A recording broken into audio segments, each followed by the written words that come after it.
your life. Maybe today. Yeah, she said this might be the most.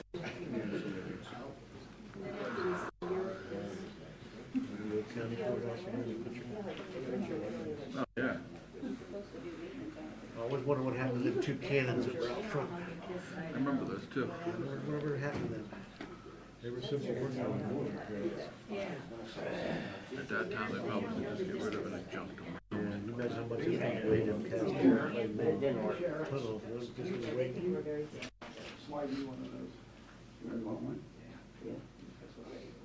COVID-19. Stealing my hat.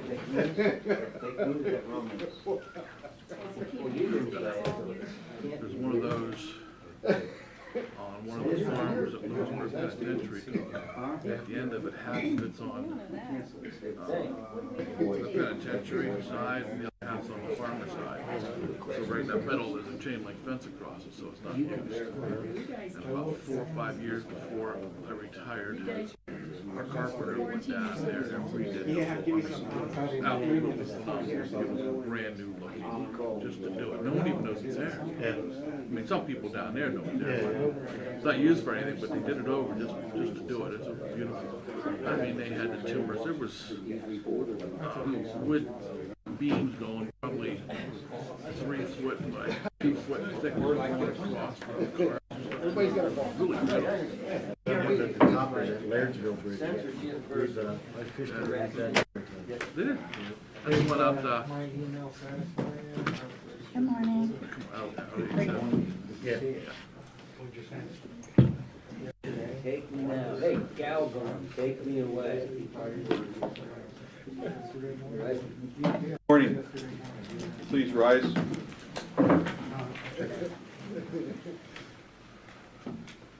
Dear Heavenly Father, we praise you for this day. We gather this morning for the business of our county. We continue to lean and trust in you for all things. Your plan for us is wonderful and your wisdom is magnificent. We seek you in all things and give you all the glory and praise. We pray this morning for the outbreak of this virus in the world and our country. We pray that you will protect us, heal the ones that have been afflicted. We pray that people put their faith in you through these times. Bless us this morning, show us your glory. In Jesus' name, amen. Amen. I pledge Allegiance to the flag of the United States of America and to the republic for which it stands, one nation, under God, indivisible, with liberty and justice for all.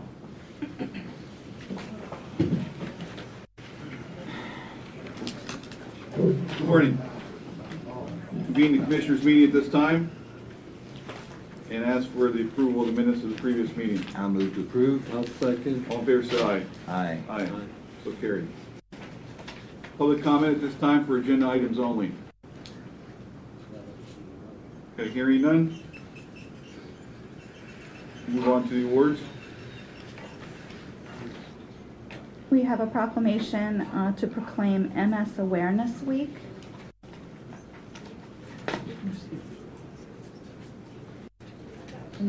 Yeah. Proclamation. Whereas multiple sclerosis is a neurological disease of the central nervous system affecting nearly 1 million people in the United States alone, and whereas Pennsylvania is among the states with the highest estimated prevalence of MS, that is 377 people living with MS per every 100,000 residents, and whereas the National Multiple Sclerosis Society, Pennsylvania Keystone Chapter, reports that the disease generally strikes people in the prime of life between ages 20 through 50, and the cause and course of the often debilitating symptoms of MS remain unknown and no cure currently exists. And whereas the National Multiple Sclerosis Society has been committed for 73 years to a world free of MS, heightening public knowledge about and insight into the disease.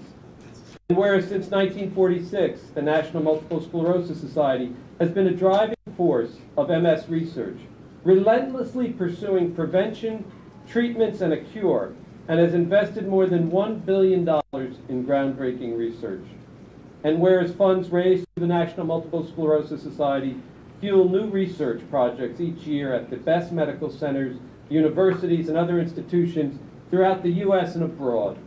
leading to many breakthroughs in the treatment of MS. And whereas stopping MS in its tracks, restoring what has been lost, and ending MS forever is the mission of the Multiple Sclerosis Society, and one that all Americans and Pennsylvanians should support.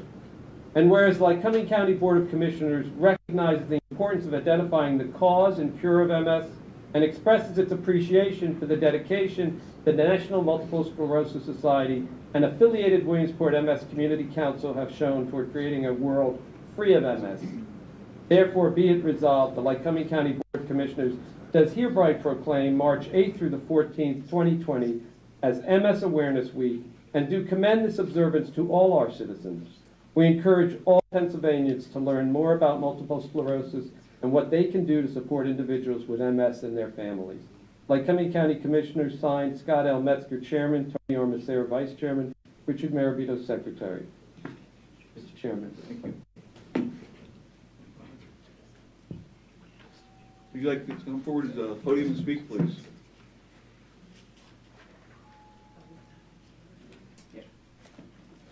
Just want to take this opportunity to thank you. Could you state your name? Jamie Johnson, Okay, Jamie. my wife Stephanie Johnson. We were with the local support group from the MS Society, and just wanted to take this moment to say thank you for making this illness aware, this MS Week aware in the community and the country. We can't thank you enough. Really appreciate it. Thank you. Thank you for being here. How did you come to get involved with MS awareness?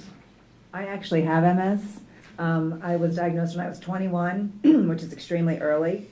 So we noticed that in this area, there wasn't a lot of support systems. And so some of my friends were diagnosed and they were kind of like, what do we do now? So we built a support group that we used to have that meets at the Williamsport YMCA. And then we kind of wrap that around our community council, excuse me, that organizes the walk every year. So we meet monthly and we talk about outreach programs, identifying new council members.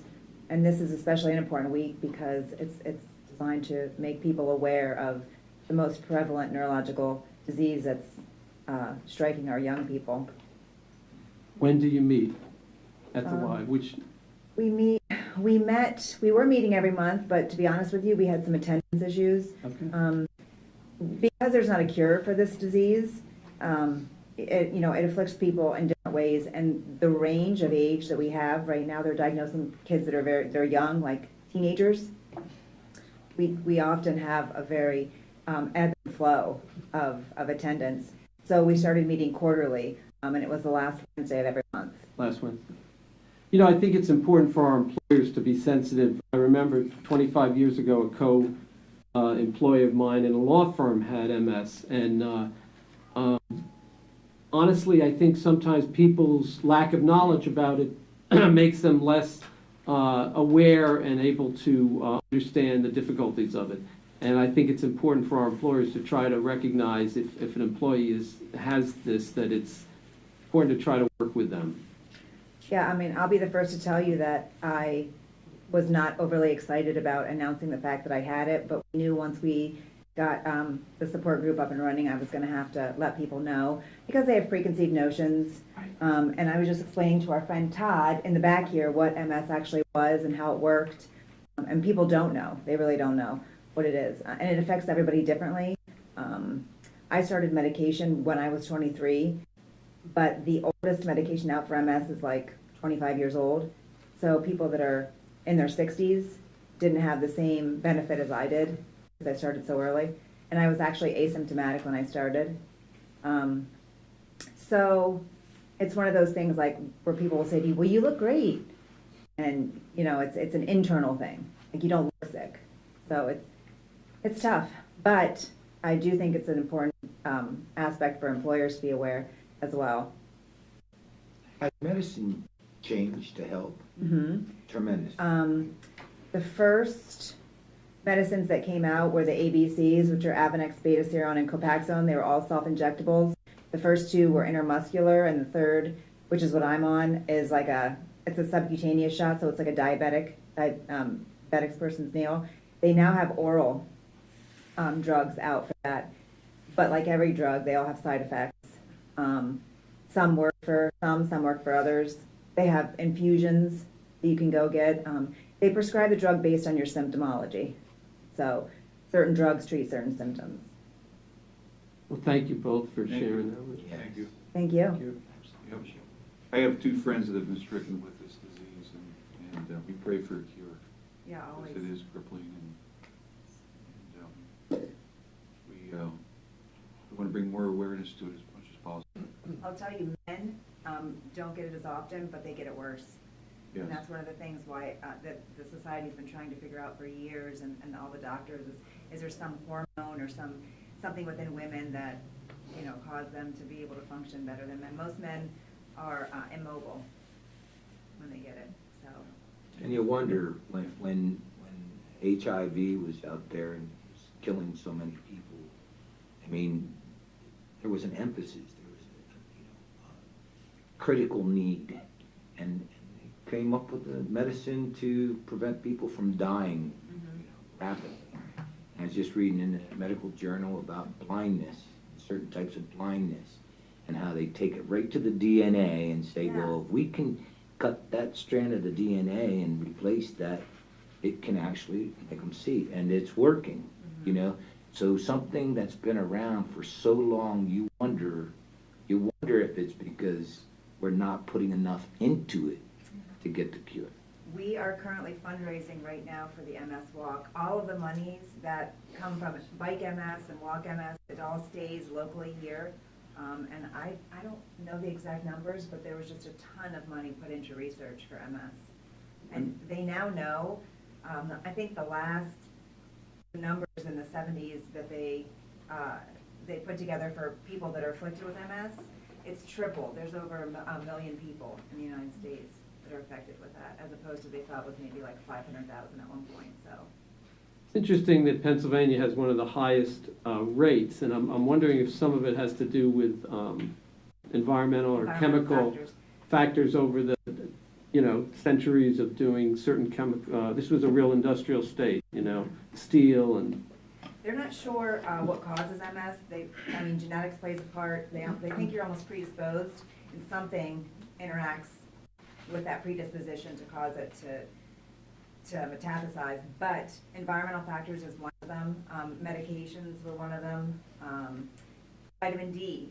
So north of the equator, the prevalence of MS is extremely much higher than it is south of the equator, because it's sunnier and they get more of a dose of vitamin D. So there have been studies done where if you move before the age of 4, you're less likely to get MS than you were if you stayed northern. If you're predisposed to it. So, Yeah. When is the MS Walk this year? It is May 9th. Okay. It's We have at the Penn meeting College. Yeah. So May 9th at Penn College. Right, yeah. What time? I think noon? Noon. Yeah. Okay, because we're live streaming here, so we'll get that Yes, out. noon. Great. Thank you. We'll take a photo. Sure.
You can say if you want, and it is interesting.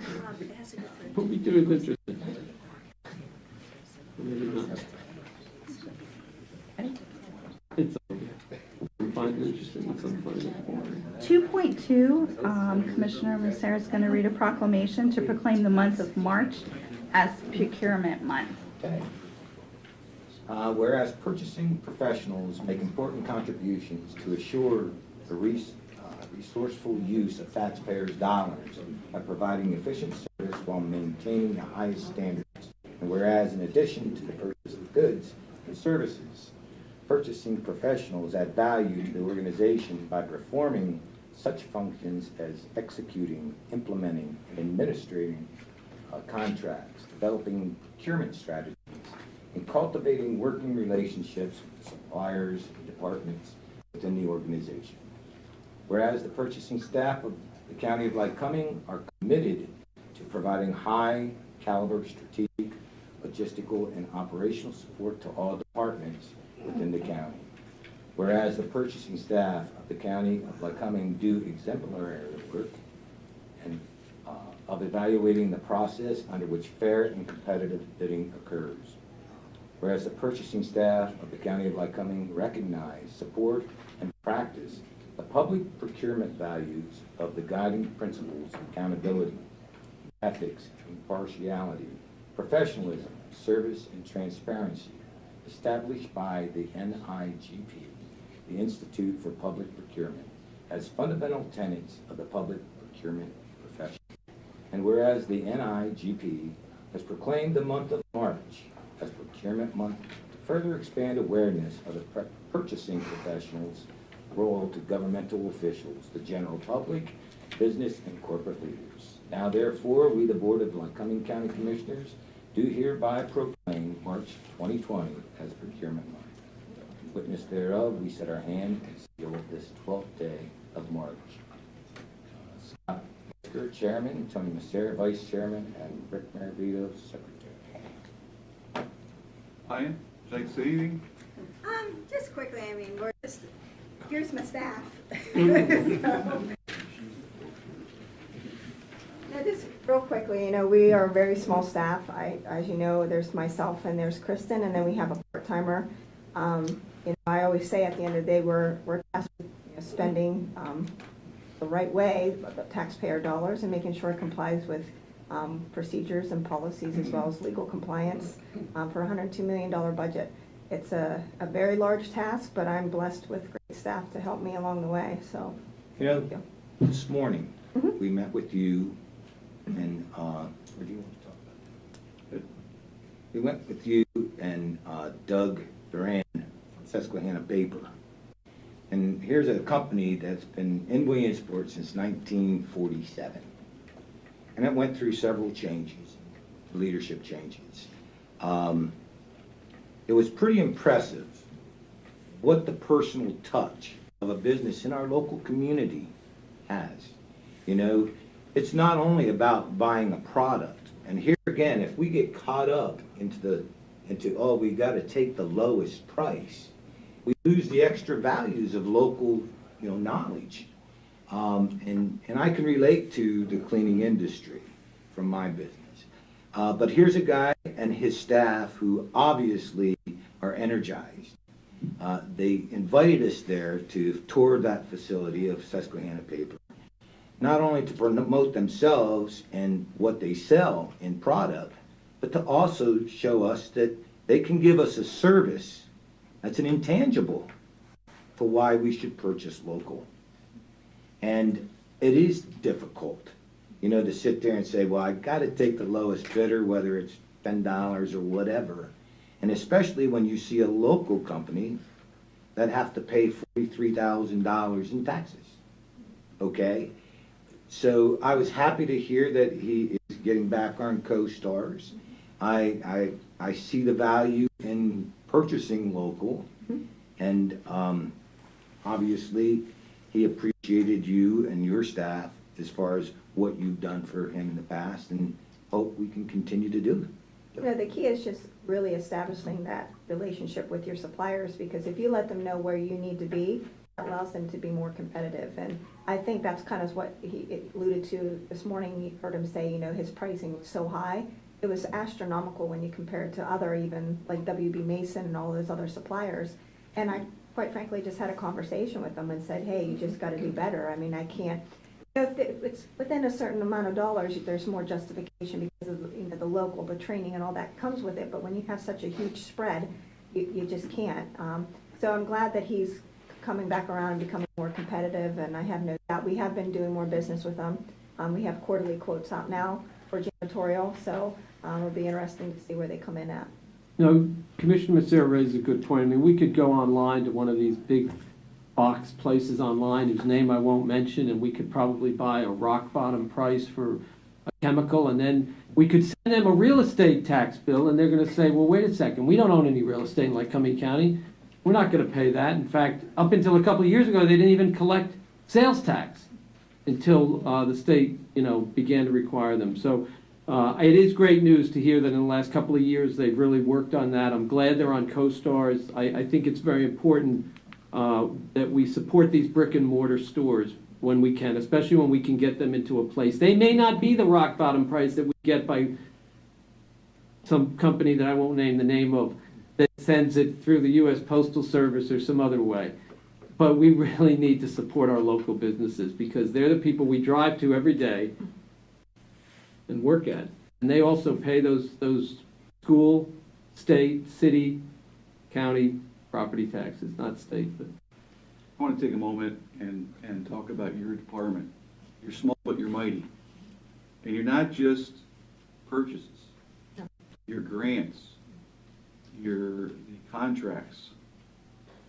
There's so much, there's every part of this county that we deal with.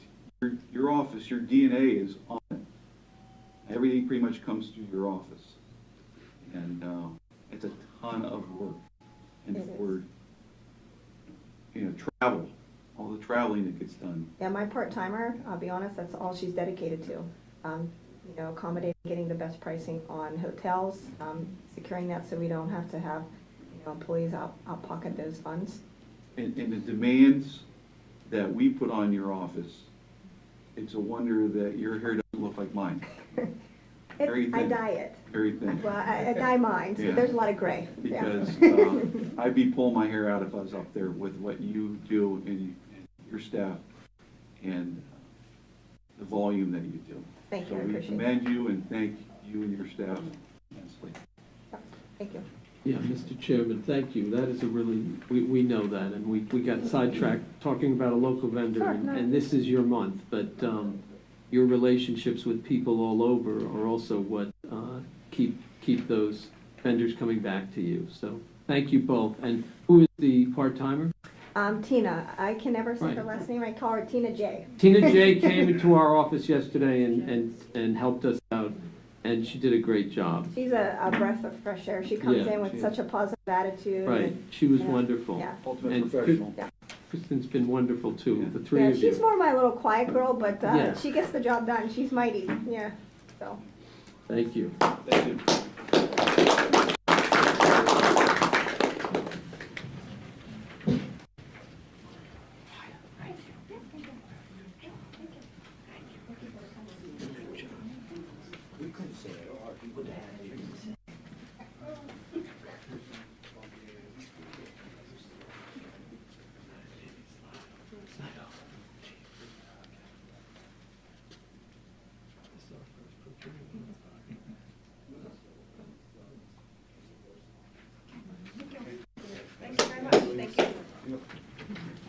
Got any good leads on toilet paper?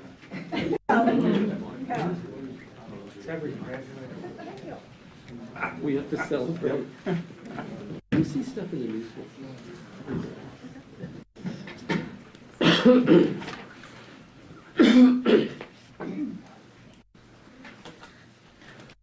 Moving on to 4.0 with Roxanne Greco, approved personnel action report.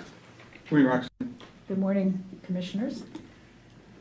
At RMS, we have Brian R. Hillis as a full-time replacement resource recovery truck driver, pay grade 6, 17.007239 per hour, effective March 22nd, 2020.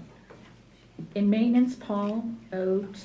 Turner, full-time replacement custodial worker, Pay grade 2, $11.79 per hour, effective March 23rd, 2020. In adult probation, Katie L. Pratt as a full-time replacement, adult probation officer, pay grade APO, $21.95 per hour, effective March 16th, 2020.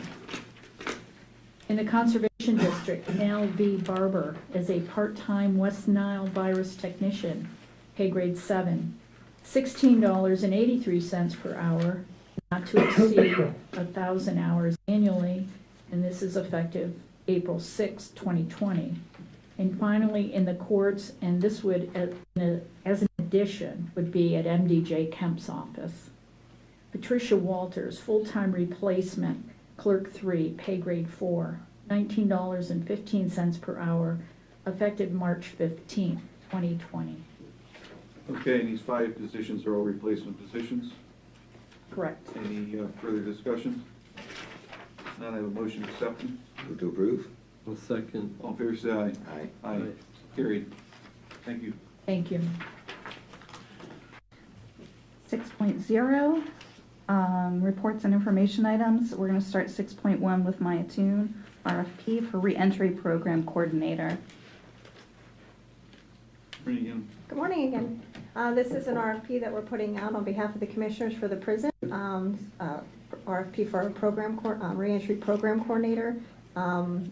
We have, I think 2 years ago, had this out for bid, but it's been since vacant as a contracted position. So we're going out and soliciting proposals in hopes of filling that position again, and it is a budgeted item.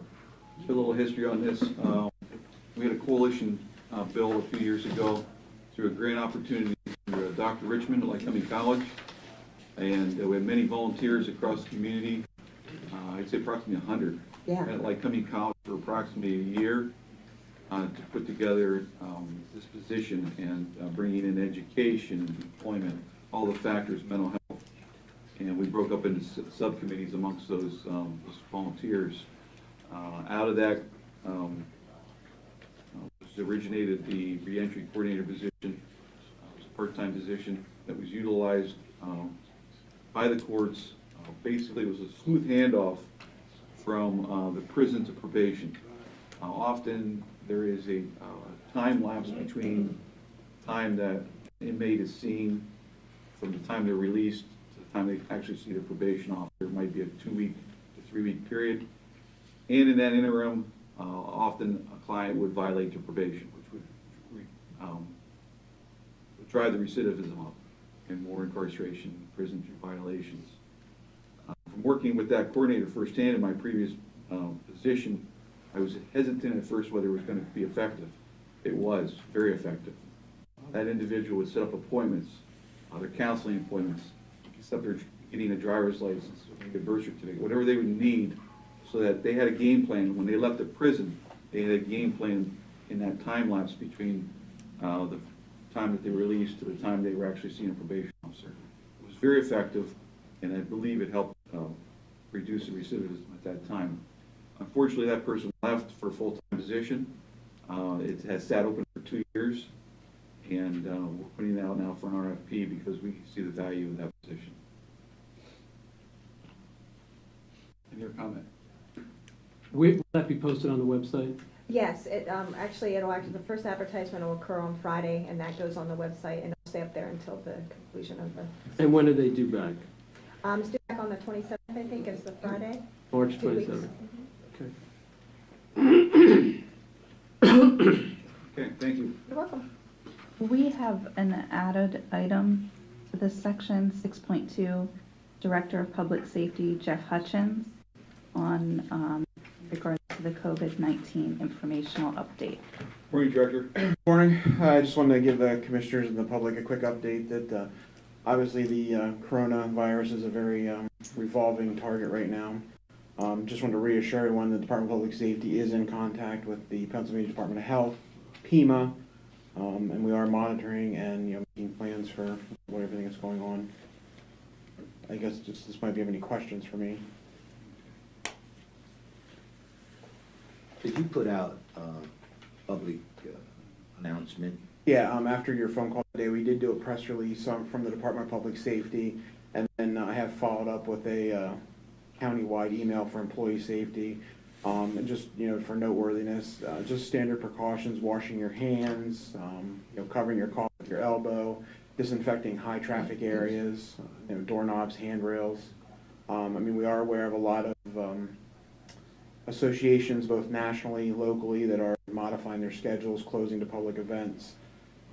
Right now I'm in contact with, obviously, other departments here as far as county operations, and we are planning. Thanks, Hutch. Yes, sir.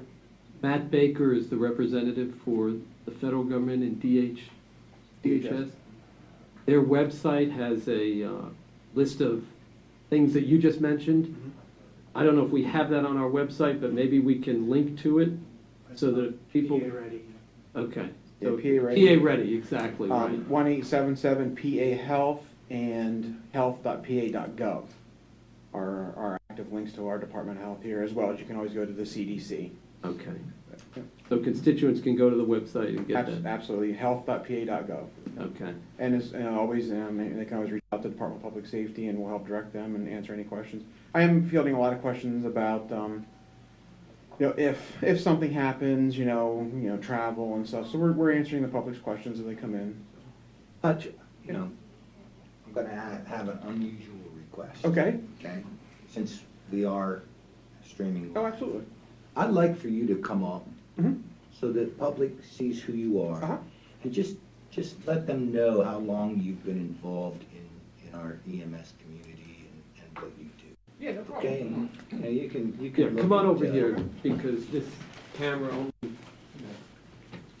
projects here. Sit in the big seat. Yeah, I said the big seat. So for you who don't know, I'm Jeff Hutchins. The commissioners brought me on the 23rd of February as the replacement director of public safety. I've actually always lived in the county. I grew up in Unityville, moved to Hughesville, finished my high school there. I lived in Montgomery for a short time, and then I've lived in Matorsville since 2004. Throughout that time, I actually finished high school, went to paramedic school here at the Williamsport Hospital, and then have had a 25-year career, an EMT, paramedic captain, and then I left my full-time employment there as a platoon chief, managing the daily operations of both the non-emergency, take people to doctor's appointments side of our business, as well as all the paramedic services for the hospital. Besides that, I've worked a combined 12 years as a part-time telecommunicator in the 911 center. I was there from 99 to 04, and then came back in 2012, and was there until I just transitioned to this position. So gave me a real in-depth knowledge of what goes on, with our communications as well. Kind of a radio nerd as far as that's concerned.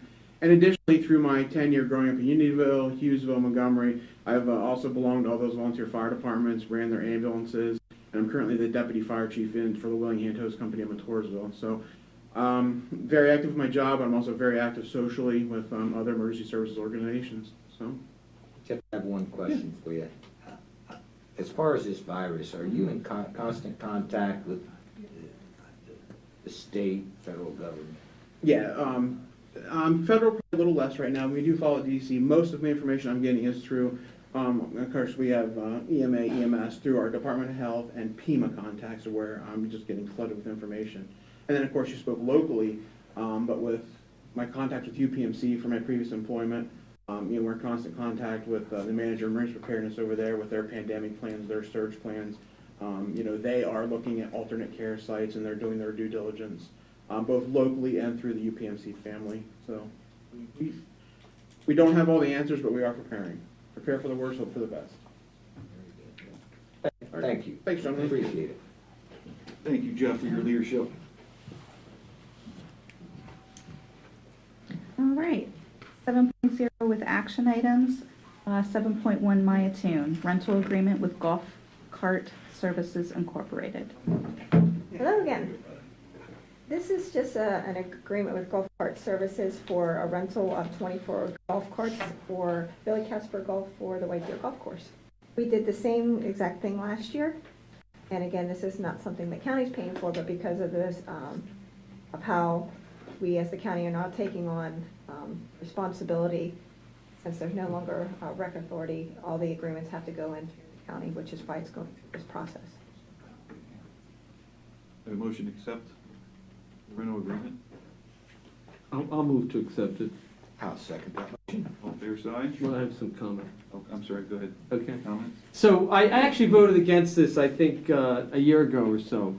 And I'm voting today for it because, first of all, the last year has shown that it's been helpful in terms of the golf course being able to do more business. My hope is that, because obviously we're not paying for it directly, but at the end of the day, if the course doesn't make money, then the bottom line comes back. Last year, we were able to put, I think, the 25 or 50 from the hotel tax into the course. 40,000. We're all hopeful that this year, especially with the good weather we've had, that we won't have to go anywhere. That, in other words, at the end of the day, it'll be in the positive zone, and that we'll be able to do it. I'm hopeful that if that doesn't happen, if the weather goes bad, that we'll try to find some other sources to cover that bottom line. But today, I am supporting this. Yeah, I'll just make a comment that we're beyond that point. Typically, when the golf course needed revenue, it asked from January, February, and March. This has been an exceptional winter, and I think they have over 1,500 rounds of golf. Last year, they didn't have any. Okay, so if they're going to come to us for a request, it won't be this year, or they won't go to the chamber next year. I mean, this year as well. So memberships are still going up, and it's nice. I look at it, geez, it's a shame that we have to rent something for 17, but they're a management company, and they know, yes, we don't have the cash flow yet to purchase them, so rentals to be able to fulfill the needs of our tournaments, or we wouldn't have these tournaments if we didn't have those extra golf carts. And we make money. I mean, in other words, we will rent them to the people who use them for more than what this rental agreement. Absolutely. We'll make money on the cart. Good point. Yeah. Have a motion? We had it. Okay, all fair side? Aye. Aye. So carried. 7.2, Myatune, agreement with CDI BTM to replace the adult probation records management system. This is an agreement with BTM and CDI for the adult probation office to replace their records management system. It's in the amount of $9,350 annually, and it includes the licensing and maintenance fee. And I believe APO's here as well as Carl from IS should you have further questions. Any discussion or questions? What do you think, Mr. Demi, of the software? I'm on board. You are? Okay. We talked about this at the work session on Tuesday. Yeah. And the old system is pretty much cumbersome, it's obsolete, and the system's very much needed. I'll move to approve the purchase of the BTM software solution. Second that motion. All in favor, say aye. Aye. So carried. Thank you. Thank you, Commissioner. Thank you. Thank you both for what you do on that, Mr. Stahl and Mr. McCoy. Thank you. Appreciate it. 7.3, Myatune, 3-year license agreement with Environmental Systems Research Institute, Incorporated. Yeah, this is for the renewal for the GIS software, which is used by many county departments. Some of them include 911, planning, assessment, voter services, district attorney, and there's as well as others. There is a cost for the renewal for the first year of $58,500, and for the second and third year, it's $63,250. And this is a budgeted item. Any further discussion? Not accept, have a motion to accept? I'll move to approve. I'll second. All in favor, say aye. Aye. Aye, so carried. Thank you. And 7.4, Myatune, approve Act 13 legacy agreement with the Lycoming County Softball Association for the Elm Park Improvement Project.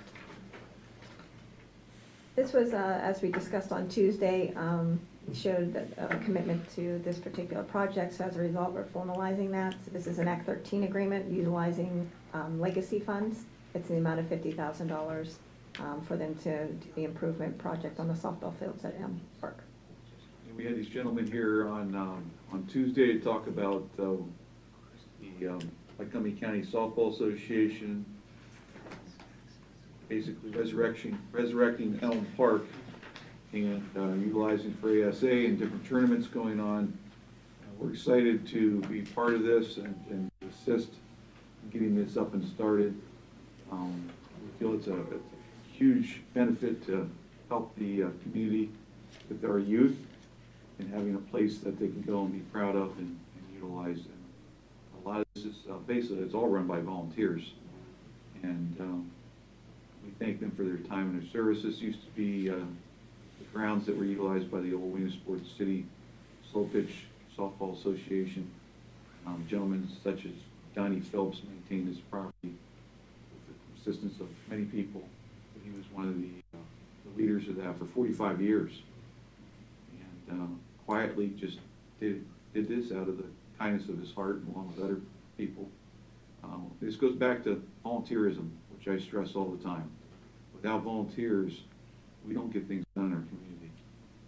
And this is a prime example of volunteerism at its best.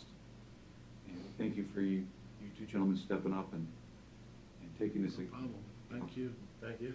Yeah, we're joined with Joe Tedesco and Don Noviello, who are resurrecting this and have been putting in countless hours. And we thank you both for doing that. And we understand that you're going to be able to get this up and running for this season, right? They're practicing on it now. That's wonderful. That's great. They're practicing all And week. I think it's important to know that throughout the county, we've used Act 13 legacy funds for a number of projects, from playgrounds to walking paths to wooded area, you name it. And I'm not sure if this wouldn't be the most effective use of the money. And it affects more people than probably any other project that we've given the money to. So I ditto Chairman Metzger's comments about volunteerism, and we appreciate what you're doing for our area. Thank you. You know, the other part of this is, in addition to being a place where people are going to be able to play, it physically looks nice, right? If those fields went into decay and the way they were and they're overgrown weeds, pretty soon a whole neighborhood starts to deteriorate. And so it's also an important part of keeping our neighborhood strong, which I hope we can spend more energy in the next 4 years trying to do. We did work up at the with a contribution up there at the school, the Stevens School, for that playground, and strengthen our neighborhoods, and that makes them a place where people want to move to and live. And Commissioner, it's not like we can build houses on that. It's deeded recreation, or it would develop weeds and it would be a bad place. So great job. And the legacy funds are designated for recreation. Right. And again, thank you to the volunteers. Volunteers are the backbone of the community. And so we're very excited about the project. Looking forward to coming up and watching some of the games and watching it grow. Because I think it's a win-win. So, thank you for being here. Thank you. Yes. I have a motion to approve the Act 13 Legacy Agreement. I'll move to approve. I'll second. All in favor, say aye. Aye. So carried. Thank you. Thank you. And I just want to add one thing. As we recognize the procurement office, you just witnessed here, all the action items were handled by Ms. Toon. And I believe on Tuesday, we had maybe 19 or 20 action items. And she was involved in probably 15 of them. So you can see how busy that office is. Okay. Commissioner, if I could just add, I think, what's important is there are a lot of partners throughout the county that interact with Maya and her team. So we wouldn't want to forget them as well, and how critical they are to making this happen. Right. And we saw examples. For example, the adult probation will scope out the contract, we'll get it over to IS to make sure it's what we need, get it over to Maya to make sure that the language, the legal language with our solicitor is appropriate and that we're not violating any of our purchasing requirements, legal, ethical, or otherwise. fiscal, the controller, they're all, Right. they all work together. Yeah, It's a good team point, effort, Mr. yeah. Director. Yeah. Commissioner comment? We commented that we had been last week, the three of us had been to NACO, or week before, National Association of Counties, and I won't go into a lot of detail, but I think that all three of us came away from it learning a lot about how other counties operate and what we can do here to make this county more effective. And going to these events puts us in contact with people from huge urban counties and very small rural counties. And it's always an opportunity for us to see what practices are there. And I just want the public to know that when we do this, these are not, we literally are from 7:30 in the morning till 6 or 7 at night going to classes and meetings and presentations that really help us do our jobs better and serve the public better.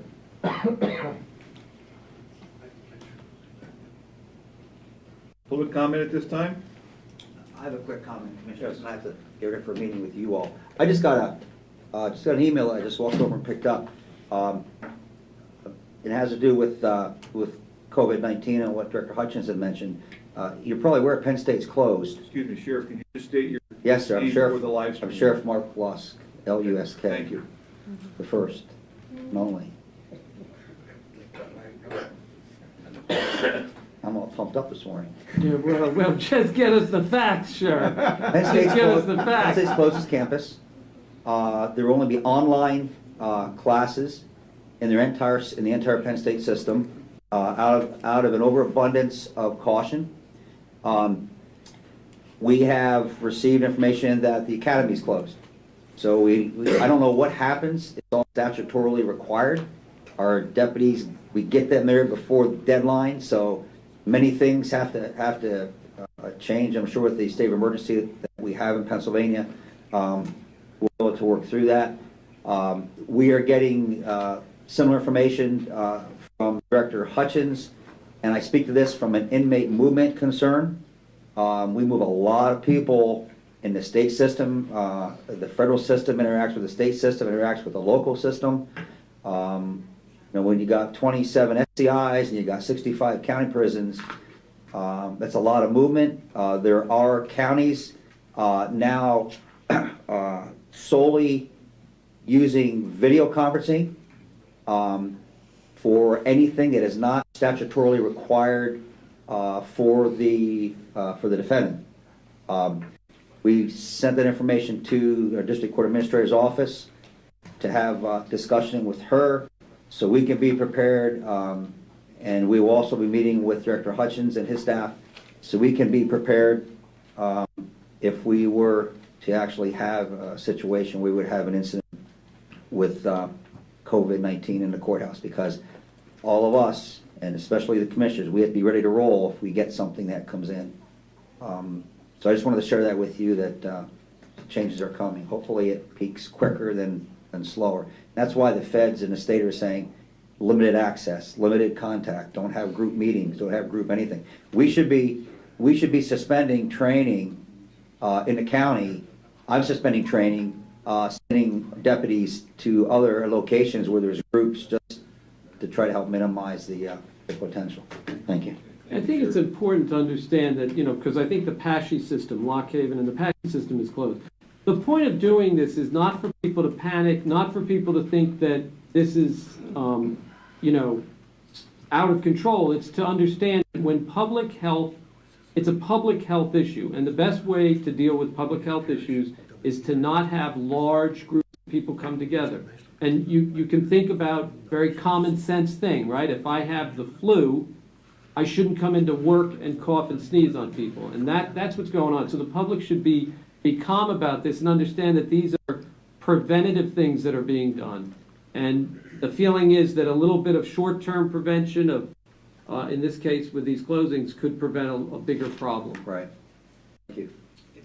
Commissioners and Sheriff, I'm planning on calling a special department head meeting tomorrow to discuss the issues and challenges and prevention at a look at operations, across the board. Thank you. Thank you for being proactive, Sheriff, Directors, Public Safety, and Director of Administration. Thank you. Commissioners, if I may just piggyback from what the sheriff was discussing. Can you state your name for the live streaming? Yes, Ed McCoy, Chief of the Adult Probation Office. Thank you. Yesterday, we had gotten an email from the DOC, which is now running the Probation and Parole Board regarding COVID-19. It's serious in the correctional venue because obviously prisons are pretty much a petri dish. The concern that I just had yesterday was I had to send 2 officers to Staten Island, pretty close to where the quarantine area is that the National Guard is protecting. While my officers were in that prison, all correctional officers were wearing masks and gloves, and they had stated that they just had another, I believe, 100 confirmed cases.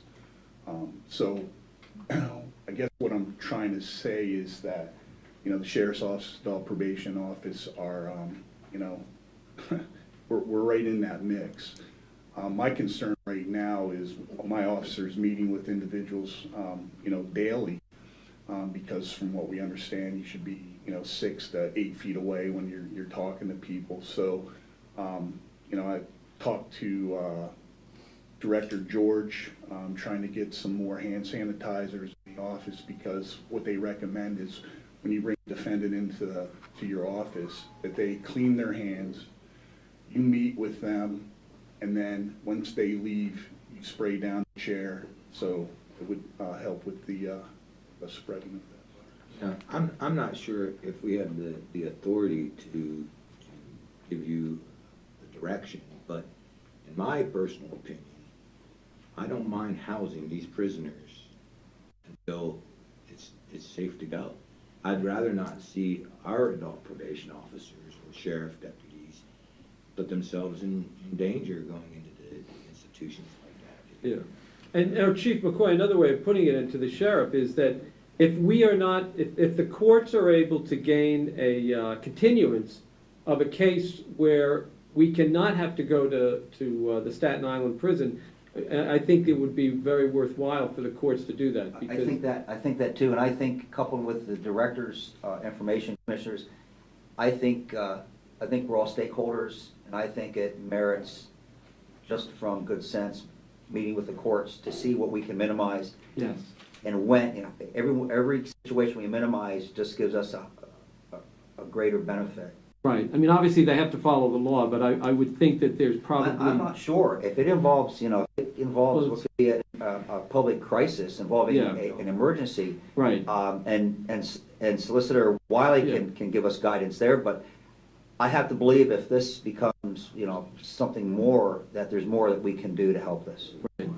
Now, I concur with my colleague that if we don't have to have unnecessary travel that we can avoid having, it's good. I'm glad you told us about that, because we weren't aware that the APO officers were going into and today, I'm sending, actually, one of his deputies and one of my officers are going to Lehigh County, which there again, to bring someone back. It could be that the SCI system at some point says we're in lockdown. Right. We're not moving anybody. And I don't know what the impacts are on the judicial side, but public safety, public health obviously has to trump that. I think it's very wise that they're using video conferencing to. Well, that's being done in some counties. We haven't addressed it in our county yet as far as complete video conferencing for anything that's not required by statutes. Yeah, I think we have that director, I would ask that we include that in our discussion. We'll get into all that tomorrow. Yeah. Okay, we need to have that discussion with the courts. Thank you, Commissioner. Thank you. Thank you, Sheriff. Thank you. Thank you. Any other public comment at this time? Step forward to the podium, state your name for the record, please.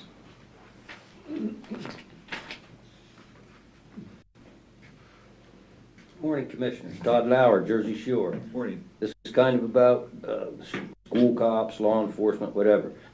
I had to do this. I threw this together real quick today. Be seen, but not heard.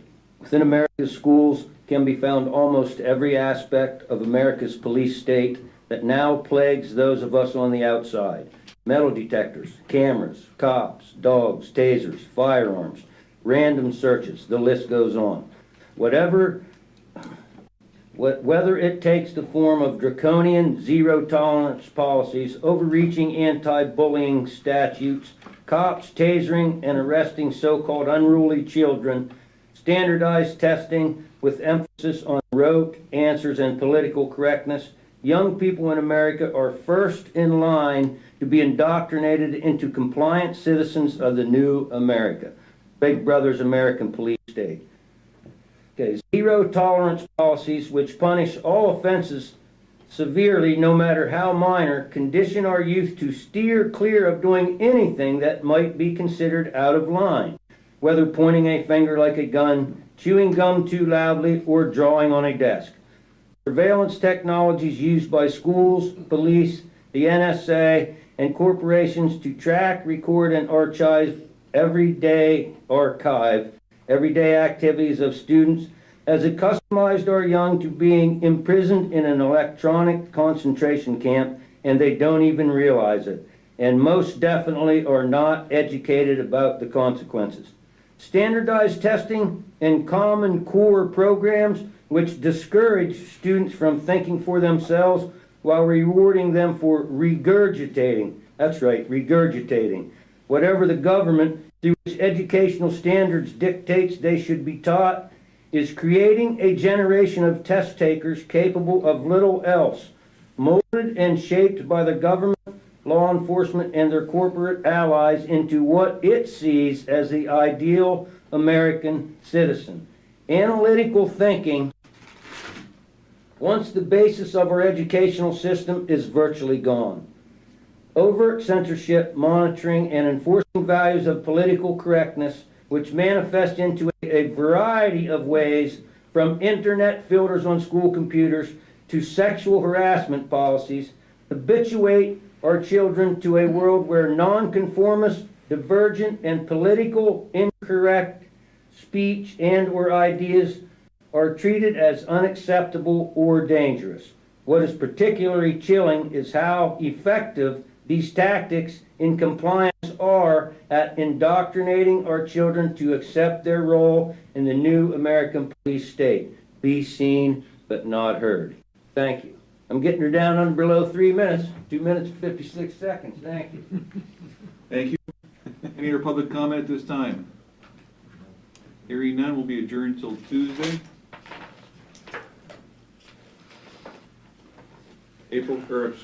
March, ahead of myself, March 17th, 10 a.m. Thank you. Have a good day.